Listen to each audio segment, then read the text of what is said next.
This is Gardening in America, and I'm Ed Hume. Today we're in Portland, Oregon, at one of my favorite places, the Portland Japanese Garden. And I'm with the executive director, Maureen Sanchez. Maureen, what's the best time of the year to visit the Japanese garden? Oh, you're going to put me on the spot.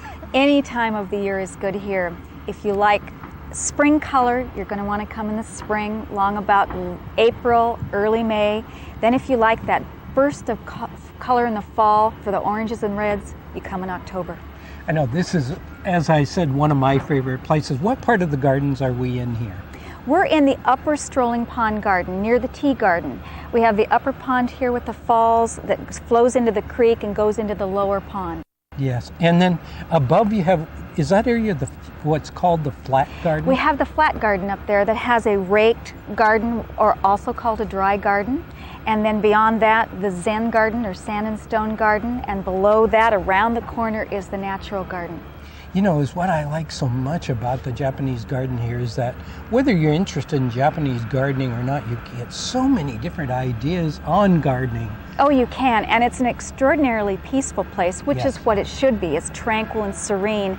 So people come here for a variety of reasons, not only to just kind of have some inner peace, but to get gardening ideas, how to grow moss, how to build fences, how to raise koi. It's a real variety of reasons why people come. You know, you mentioned a very interesting subject in the fact that you said grow moss.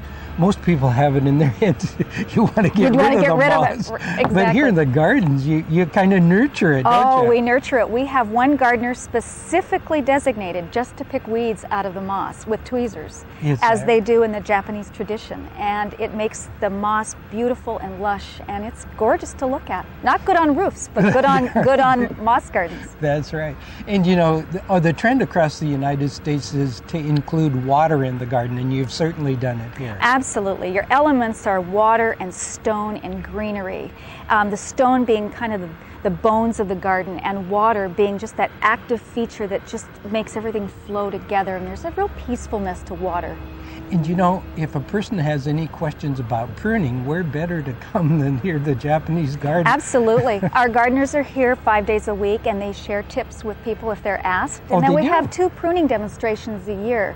So people can learn how to prune deciduous trees and a lot of the shrubs that they'll have in their own yards. So it helps a great deal. Oh, you bet. Thanks very much, Maureen. The beautiful Japanese garden in Portland, Oregon. Next time you're in Portland, be sure to visit there.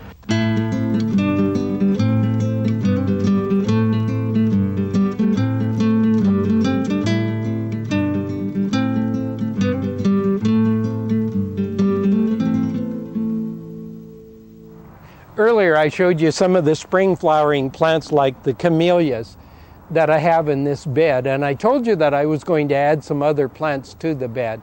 Well, I haven't planted them yet, but I want to show them to you.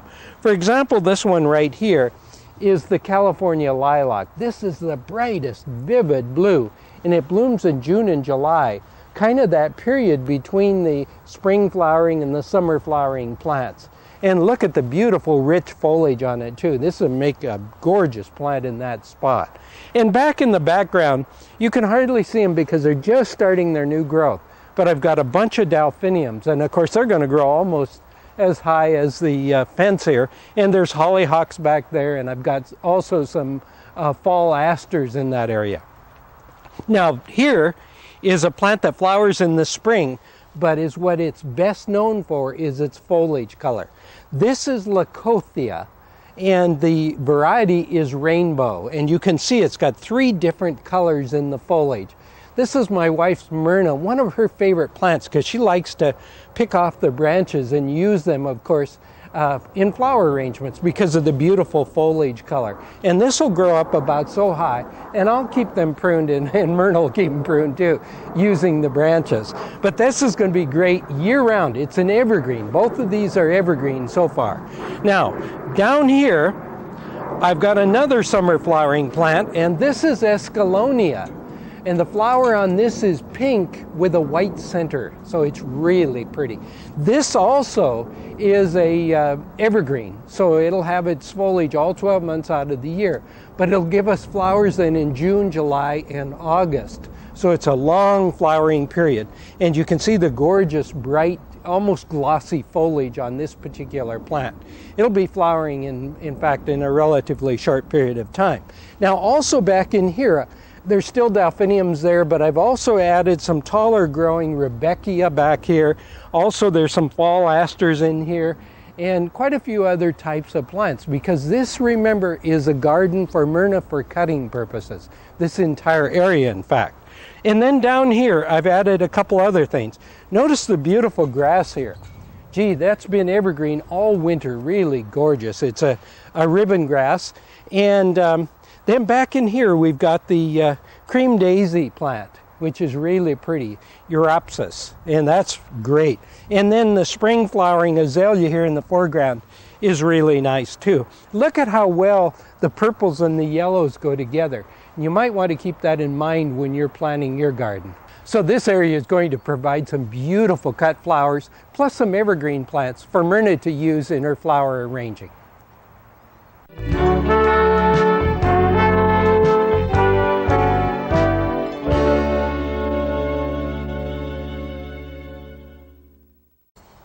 Now it's time for us to start thinking about putting some annuals in the bed here. And I hope you have a pencil and a piece of paper handy, because we're going to put the annuals in with the perennials and the evergreen shrubs here. But I also want to give you a list of some of the easy ones to grow. Now this variegated geranium, for example, we need some variegation of foliage, and won't that be pretty in here? And it'll flower all summer long, but the key is the variegated foliage. We also need a little bit of variegated foliage in an area over here, and this is the double flowering impatiens. Isn't that pretty?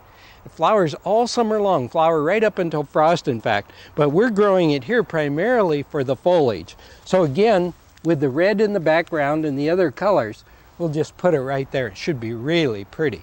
Now, by the way, we can seed back in here some of the annuals that'll grow only about 2 feet tall, and a few of them that you might want to make a list of are Clarkia, Godetia, painted daisies, baby's breath, bachelor buttons, and the Cape marigolds. Those would be great for that area.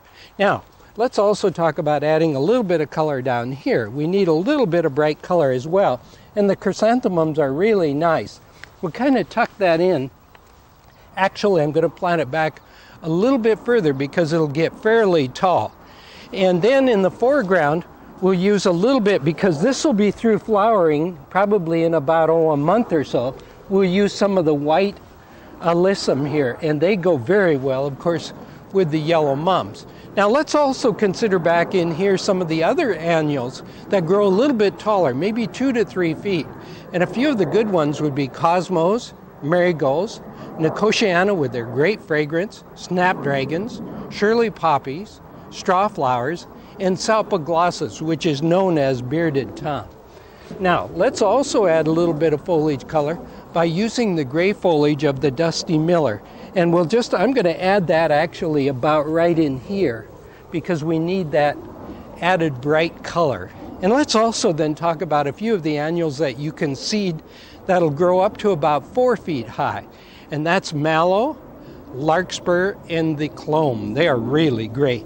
And if you're looking for an annual that will grow a little bit taller than that, maybe up to 5 or 6 feet, you could consider the sunflowers. Now this is not yet in bloom, but it'll have a dark purple flower and very, very fragrant. And it's going to grow about 18 inches tall. It's called heliotrope.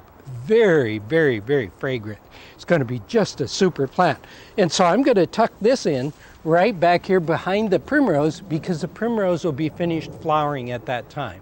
So you can see, by using a few of the annuals, those are marigolds of course, you can add a bright addition of color to this bed for summer color.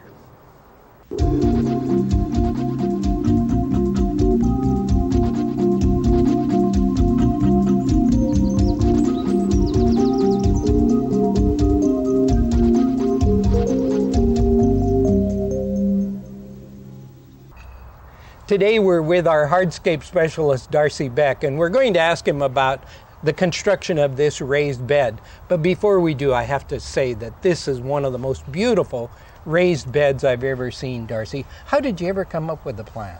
Well, thank you, Ed. First of all, I had to know what size you wanted it to be, and this is a 4 by 10 inside dimension bed. And the next thing that, after I knew what size it was, then I tried to place the design within the confines of the structures here, like the greenhouse behind us and the house on the other side. So once I knew where it needed to be, Sure. then we proceeded from there. And tell me also what it takes to put this together. Where do you start? Well, first of all, we have to choose what kind of materials we're going to use. Okay. And in this particular case, we use cottage stone retaining wall blocks. Which is beautiful. Yeah, which works really well, especially when it's combined with the treated wood. Yeah. And then we use the Pacific Concrete exposed aggregate pavers for the base. And as you can see, I've used outsized material. It's all a little bit larger, so I think it defines the cottage stone, the concrete, the exposed aggregate a little bit better. It keeps it in scale. Yeah, at it the keeps same it in time. scale. Yeah, it's really attractive, I think. Tell me the different steps that you went through to put this all together. Well, the first step, as with building a patio, was to create a frame, framework, set the frame in place, level it, stake it, fill it with sand, compact the sand, screed it off, lay in the pavers, and then in this particular case, the next step was to begin laying in the cottage stone units, and they were laid in between these corner pieces. Oh, I see. The corner pieces were actually set first, and then once we had the cottage stone in place, then we put the cap on top of it, screwed it down, and that's it. Well, we filled it with the soil, and we completed the project. And I've got to tell you, it's really beautiful. You know, the one thing is, in addition to being a raised vegetable garden bed, this could be used for many other things, couldn't it? Oh, absolutely. It's for physically impaired people. You know, you can get around it real easily. It's easy to sit on. It's more than just a bed. Yeah, you know, right. It's a place you can come and actually sit down and enjoy. Easy to work your flower garden or vegetable garden. I know when the cameraman was mentioning when you were constructing it, it could even be a fish pond. Exactly, yeah. Without the dirt in it, a liner put inside and then the cap placed on top of the liner, and without much work at all, you have a pond. Sure. Yeah. I want to use it as a vegetable garden bed, but I think Myrna wants to use it as a cut flower bed, so it may be 50-50. Darcy, I'll let you work that out. Okay. It's a gorgeous raised bed, the finest I've ever seen. Thank you very much, Ed. Appreciate it.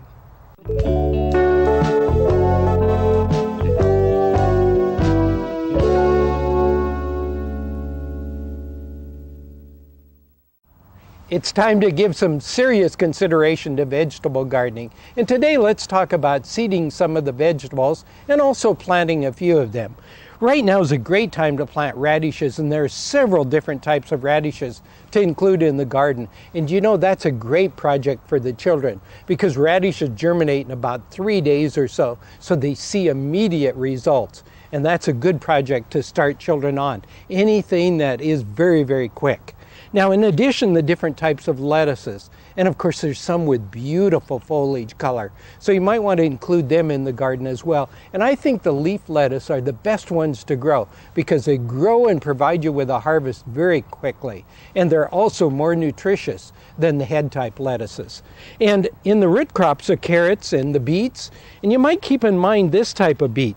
This is the very long one. It's called the cylindrical beet. And it grows more like a carrot than it does a beet. But it's great if you're doing any canning or freezing of beets. And another vegetable that's often overlooked is this one, the kohlrabi. The green one and the purple one, both are excellent vegetables to include in the garden.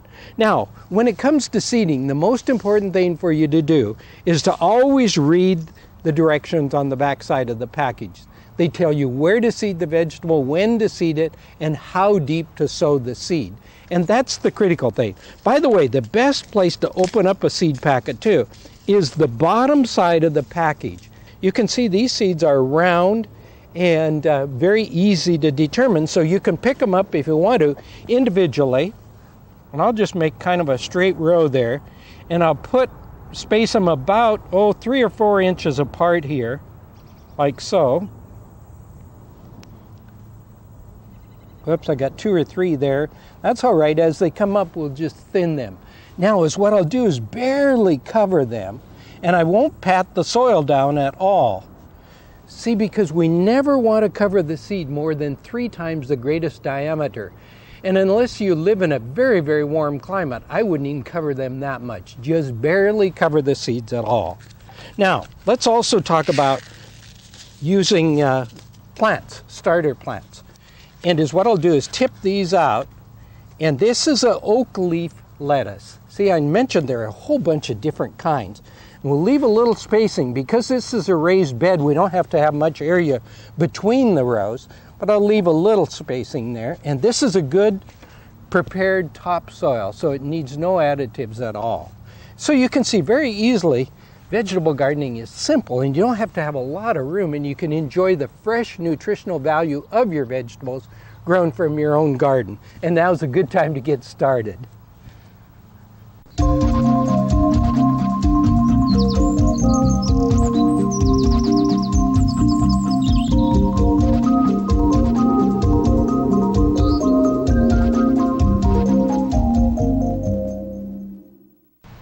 One of the really great plants to use in the shaded part of the garden is the begonia. And actually they'll also do well in partial sun and shade. And if you start them off early in the season in a sunny location, they'll even do well there. Now the interesting thing about begonias is that the point of the leaf indicates the front of the plant.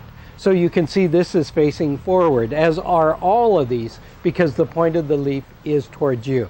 Now, the begonias, the non-stop begonias particularly, are great plants because they flower for a very long period of time. In fact, they'll flower all summer long. As the name implies, they're non-stop begonias.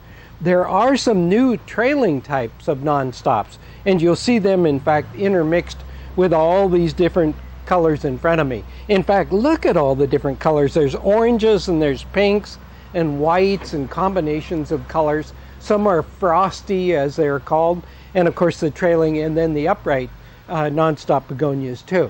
And the important thing about always using non-stop begonias in the garden is that you space them about 15 to 18 inches apart. Give them a little bit of room, and you'll want to feed them probably about once a month or once every 3 weeks with an all-purpose liquid type fertilizer. And of course, when you plant them in the ground, be sure that you mix in plenty of organic humus, a little bit of peat moss, and a little bit of processed manure mixed in with the existing soil is really important. And whether you plant them in full sun or in full shade, these will provide you with plenty of color all summer long. Now, one important thing is don't touch the flower, because wherever you touch the flower, that will leave your fingerprint. These beautiful non-stop begonias and other summer flowering plants are available at your local nursery garden outlet.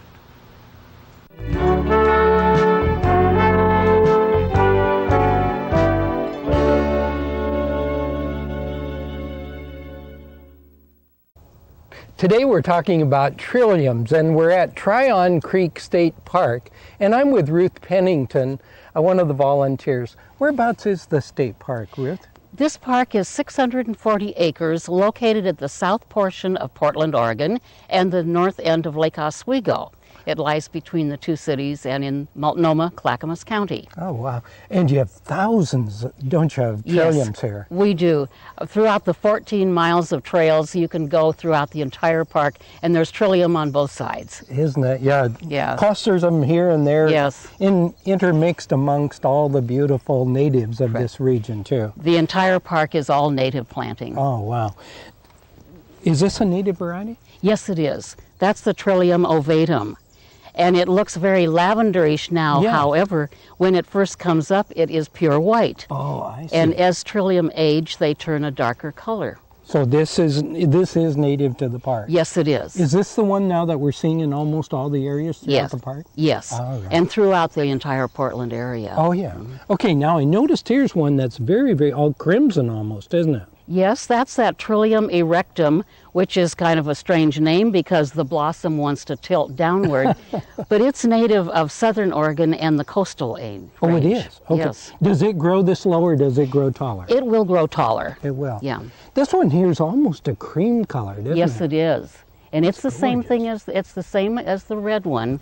And we don't know why they change color. It has no difference with the soil that it grows in.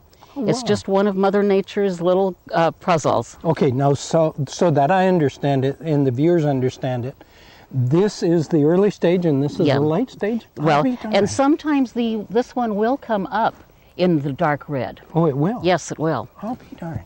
Now this one looks totally different. Wow. Well, it's a mutation. It's it is? Yes, it is. Oh, wow. It was found here in the Portland area, growing along with the regular white Trillium ovatum, and nobody knows why it looks the way it does. Oh, wow. Yeah, kind of an interesting kind of mottled effect, isn't Yes, it? yes, Yeah, it is. Really unusual. Very unusual. And then over here we have one that's almost yellow. Is this native too? Yes, it is. But I'm not sure where it came from. These are on loan from a nursery that recovers plants from an area that might be developed. Oh, wow. And so they save them, and they did not know either exactly where they acquired that particular one. And I think that's important that we mention too that these are natives and the important thing is to get them at the nursery or garden center, not to collect them really. Or you can start them from seed. Yes, good idea. Thank you, Ruth. That's all the time we have today. Hope you can join me at the same time next time for Gardening in America.